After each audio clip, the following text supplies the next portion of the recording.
Bonjour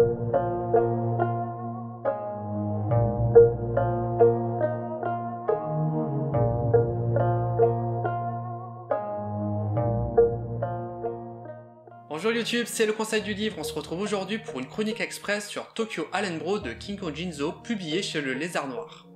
Vous allez me dire, de quoi peut bien parler ce manga? Nous allons suivre les aventures de deux frères extraterrestres envoyés sur Terre pour étudier la race humaine avant de les coloniser.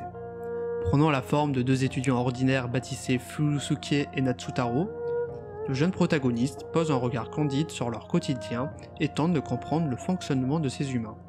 Cependant, il n'avait pas prévu que les humains sont des êtres complexes et difficiles à cerner. Nos jeunes protagonistes vont de quiproquo en quiproquo, tenter de s'adapter à notre mode de vie moderne. Vous l'aurez compris, l'auteur à travers ses personnages nous livre le portrait de la société humaine. Avec beaucoup d'humour, il va traiter des thématiques sérieuses traitant de la psychologie des hommes, en s'appuyant sur les défauts des humains comme la colère, l'envie, la jalousie, mais également des bons côtés comme l'amour et l'amitié. Évidemment, cette méconnaissance du monde humain va amener un lot de quiproquos et de situations complètement insolites. Promenade en peignoir dans la rue, dégustation d'une plante poussant sur un mur, découverte de comment on doit manger ou de ce que sont les animaux de compagnie. Bref, plein de situations complètement insolites. Au-delà de l'humour, les situations que j'évoquais sont autant d'informations qui montrent que nos personnages sont inadaptés à vivre dans notre société. Nos deux extraterrestres vont être confrontés à de nombreux échecs, ce qui va permettre de faire grandir et de faire évoluer la façon de penser de nos protagonistes.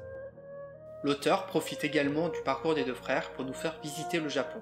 Des petites rues traditionnelles aux grandes rues grouillons de monde, à des lieux spécifiques comme le zoo d'Ueno, l'auteur nous dépeint un monde riche en contrastes et en détails. On peut également souligner le travail graphique de l'auteur. Un dessin lumineux tout en rondeur, un équilibre entre des planches sobres et d'autres foisonnant de détails. Bref, vous l'aurez compris, ce titre est rempli de bons sentiments, c'est une excellente tranche de vie et si vous l'avez pas déjà lu, je vous conseille vivement de vous plonger dedans.